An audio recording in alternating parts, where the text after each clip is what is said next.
Until it gets to us, we can't develop. Until I am president, my people can't get employment. And when you get to president, you go and create an ethnic province, which was the idea of having a country called Nigeria. The activist explained that certain parameters like qualifications, manifestos, among others, should be considered rather than candidates' geopolitical zone. A chieftain of the Labour Party, Abayomi Arabambi, has downplayed Peter Obi's proposal to serve one term if elected as president, saying Nigeria should not trust the former Anambra governor to keep his promise. In an interview today, Arabambi said that Obi's claim of serving one term if elected as president cannot stand, citing his defection from the All Progressives Grand Alliance ABGA, the platform he was elected as the governor of Anambra State. Obi cannot be telling Nigerians that, oh, don't worry, I will do one single term. The chieftain claimed that Obi never supported the LP financially and insisted a beneficiary of the party. According to him, the Labour Party made Obi and not other way around. I know the number of meetings we did. He did not support the party or the candidate, not even at the word with one kobo. But this is what he did. As at the time, there was an issue between Apapa and Julius Abure. They went to Indonesia with him and they raised money. Arabambi also said Obi's proposal should not be taken seriously.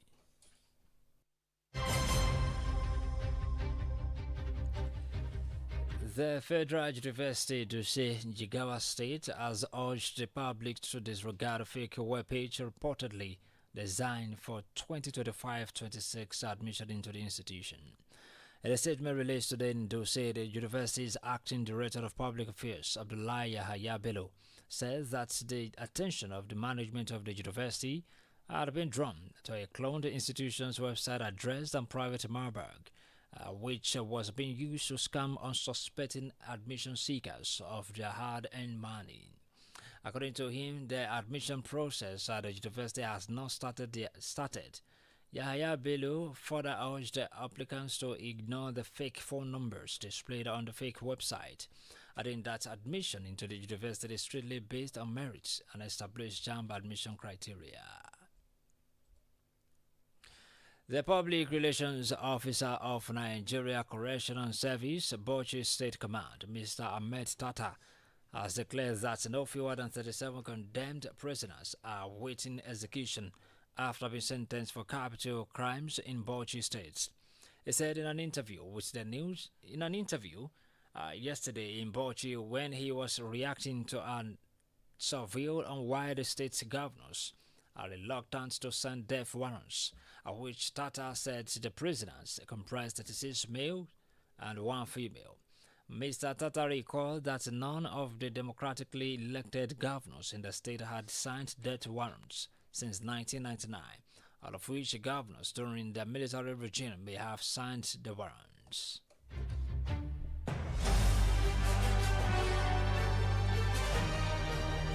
You're listening to News Express on Adamimogo 107.7 FM.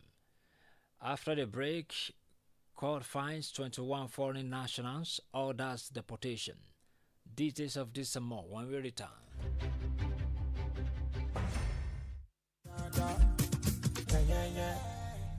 Hello, good people of Ekiti State and its environment. For your private, political, family, or club meetings, and so on, of not more than 50 to 100 participants, we introduce to you Adamimogo Event Hall. Yes, right at Olojudo's Palace, Adamimogo 107.7 FM's compound, Ido Ekiti. Ample parking space, good security, clean environment. You also have the opportunity to book for a media publicity of your event on our fast-growing social media platforms. All these for a talking. Simply visit us at Olojudo's Palace, Ido Ekiti, or call the following numbers for more inquiries: 0803 526 5812 or 0916 340 0878 or 0806 511 4430. You can also call 0806 380 8891 at Adamimogo Event Hall. We are waiting for your patronage. Glad to know you're still there. You can subscribe to our YouTube channel for Adamimogo 107.7 FM. For happenings around your news inquiries, please call our newsroom on this number 0915-786-8095. Now to the rest of the bulletin. The Federal High Court in Abuja has today convicted 21 foreign nationals over high-level cybercrime with a fine of 1 million naira. The trial judge, Justice Ikirete Akpan, while delivering judgment on the plea bargain reached between the convicts and the Nigerian police force, ordered the immediate departure of all 21 of them from Nigeria within 6 working days. The convicts are among 109 foreign nationals are being prosecuted by the Inspector General of Police over charges of cybercrime, money laundering, and actions deemed threats to Nigeria's national security. The Anambra State government has dismissed claims that its appointees are collecting bribes before allocating contracts, stressing that every contract passes through due process. In a press statement released today, the Commissioner for Information Law Merfor said the false claims were nothing short of propaganda from the pit of hell created by individuals seeking to promote insecurity in Anambra State for reasons best known to them. Merfor warned against the fake and unverified news and urged major outlets to verify claims before broadcasting or publishing to the public. Amotekun Corps deploys 500 operatives personnel for Osun Osogbo Festival across strategic locations within the state capital. In a statement issued today, the Corps Commander Isaac Omoyele says the deployment is a robust effort to ensure the safety and the security of residents, tourists, and dignitaries attending the Amna Osun Osogbo Festival. The Amotekun boss also warns individuals and groups with criminal intentions to stay away during the festival.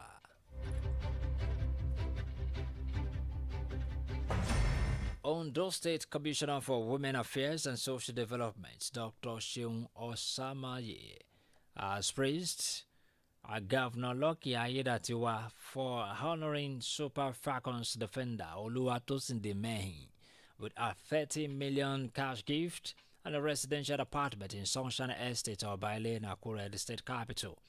The reward was announced during a state hosted for Oluwatosin Demehin, an Elijah-born footballer, and her theme about the commissioner as a historic gesture which underscores the governor's commitment and empowerment to the girl child in Ondo State. According to Samaye, she encouraged the young girl that the achievement of the Falcon footballer has set a strong motivation example for every young girls that their dreams are valid and work hard. Otumba Olugbenga Peter Obafemi has officially declared his intention to contest the 2026 Ekiti State governorship election under the platform of the People's Democratic Party (PDP). His declaration came during an event held in Ado-Ekiti today, which also marked his birthday. The gathering drew PDP leaders, ward executives, and party supporters who came out in solidarity with his ambition. Obafemi, while addressing the crowd, said his passion to reposition Ekiti and restore public trust in governance informed his decision to join the race. Jemima Fataya reports. A well-attended declaration event, which took place in Ado-Ekiti, the state capital, attracted party stakeholders, local government chairmen, ward executives, close associates, and a host of enthusiastic supporters who turned out in solidarity. The event, which also coincided with his birthday today, was described as a symbolic beginning for what his campaign team referred to as a journey to restore dignity, growth, and a visionary leadership to Ekiti State. In his opening remarks, the Director General of Otumba Peter Olugbenga Obafemi Campaign Organization, Honorable Kunle Ogunjobi, said the campaign is anchored on a mandate to redefine governance in Ekiti through people-driven policies and sustainable development. So our party members, I urge you to remain committed, dedicated, and passionate about our cause. We are not just fighting for power, we are fighting for the future of our states, the welfare of our people, the dignity of our party. So it's our collective efforts to fight for it. Declaring his intention, Otunba Obafemi explained that his decision to join the 2026 governorship race stems from a deep passion to reposition Ekiti on a global map through purposeful leadership, pledging to build a state where governance is not only effective but transparent, people-oriented, and capable of regaining the trust of the citizens. I, Otunba Obafemi, I hereby formally today, the day that represents my birthday, August 5th, and wholeheartedly declared my intention to contest for the office of the governor of Ekiti State under the platform of our great party, the People Democratic Party, PDP. He criticized the performance of successive administrations since the state's creation 28 years ago, stating that the time has come for real transformation. This election is not about Peter Obafemi. It's not about anyone. This election is about Ekiti people and what God wants to do in their lives. So, Ekiti people, you have waited this long. 29 years you have waited. Let's see what God will do for us before our 38 years. The election is in June 20. By June 21st, God will declare, not a man, will be declared the leader of Ekiti State, not of any party. I'm only using PDP umbrella to contest. I am contesting as an Ekiti man and for Ekiti people. Otunba Obafemi emphasized his commitment to youth empowerment, economic revitalization, while assuring party members and residents of his readiness to serve with integrity. With his official declaration to join the 2026 governorship election, Otunba Peter Olugbenga Obafemi has positioned himself as a reform-minded aspirant with a clear vision to break from the past and chart a new course for Ekiti State. Jemaima Fateh reporting for Adamimogo FM. In the business sector, maritime experts declared $500 million yearly shipbroking revenue loss. Adetunuya Adebayo is our guide. Good evening and welcome to Business News. The Nigerian exchange opened the week on a positive note as the equity market recorded a gain of 1.78 trillion naira in market capitalization on the close of trading on Monday. The all-share index rose by 2,808.71 points or 1.99% to close at 144,071.76, pushing the total market capitalization to 91.2 trillion naira. This reflects a one-week gain of 6.59%, a four-week gain of 19.08%, and a year-to-date return of 39.9%. Still on business news, maritime stakeholders have decried the country's continued loss of over $500 million annually due to the absence of structured and regulated shipbroking system. The stakeholders stated in a recent chat with newsmen in Lagos, where Captain Tammy Adu explained that the lack of compliance monitoring and oversight in vessel chartering is causing significant revenue losses to the government. And that's on business news. I am Adetiniyo Adebayo. From the foreign scene, Ghana threatens to suspend DSTV license over subscription prices. For Laumi Olaniyo is in the studio.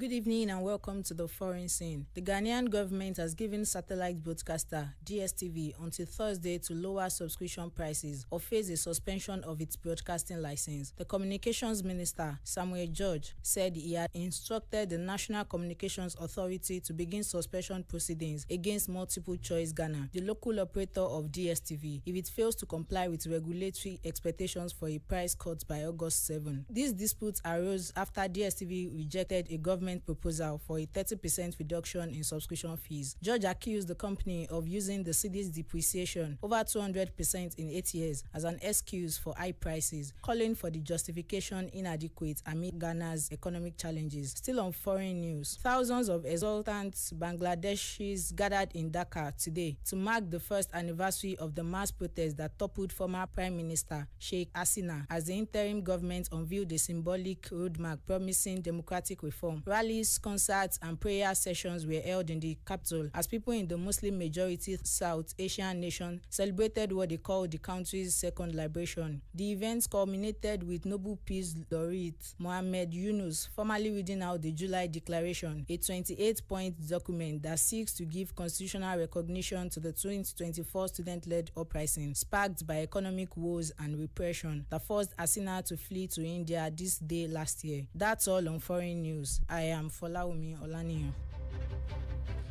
In showbiz, a very dark man said he advised Naira Marley to detain Iyabo Ojo for cyberbullying.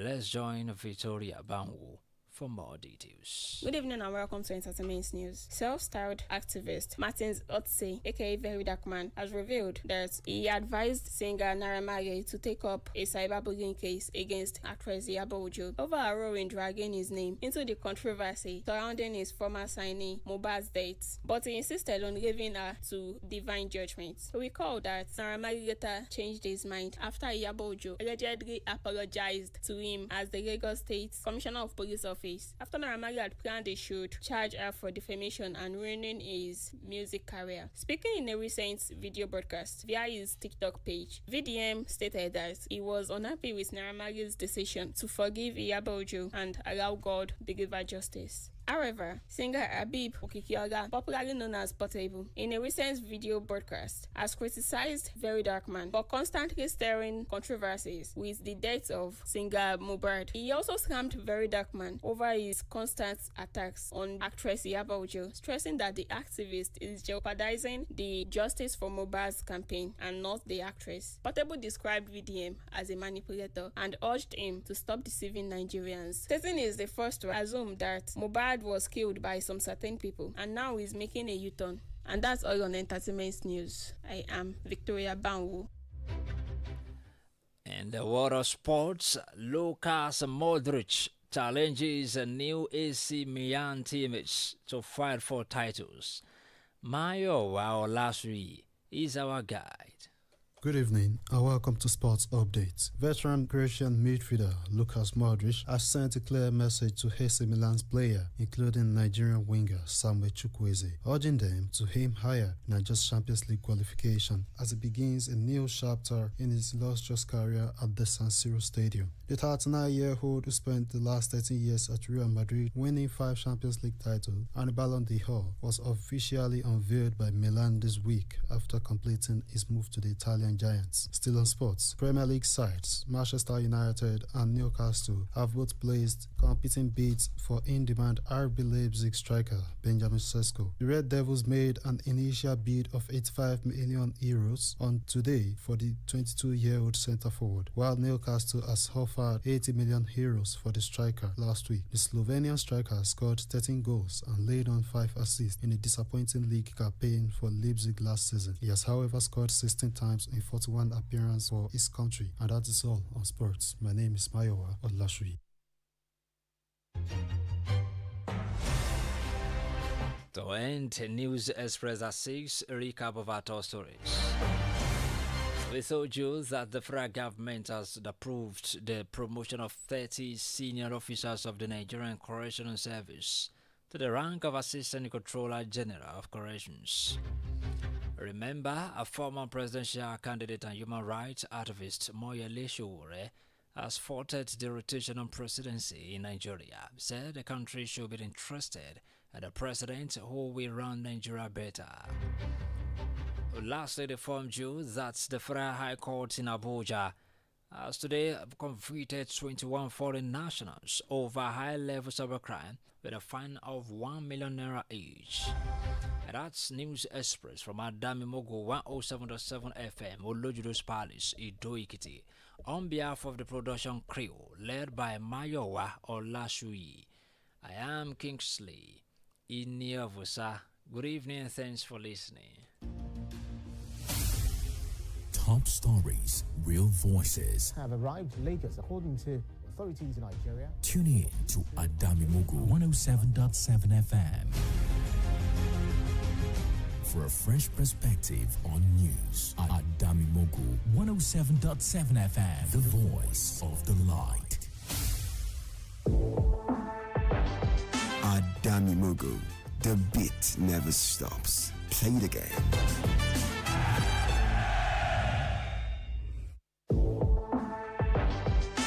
Adamimogo, the beat never stops. Play the game. Feel the rhythm, hear the soul, only on Adamimogo 107.7 FM, the voice of the light.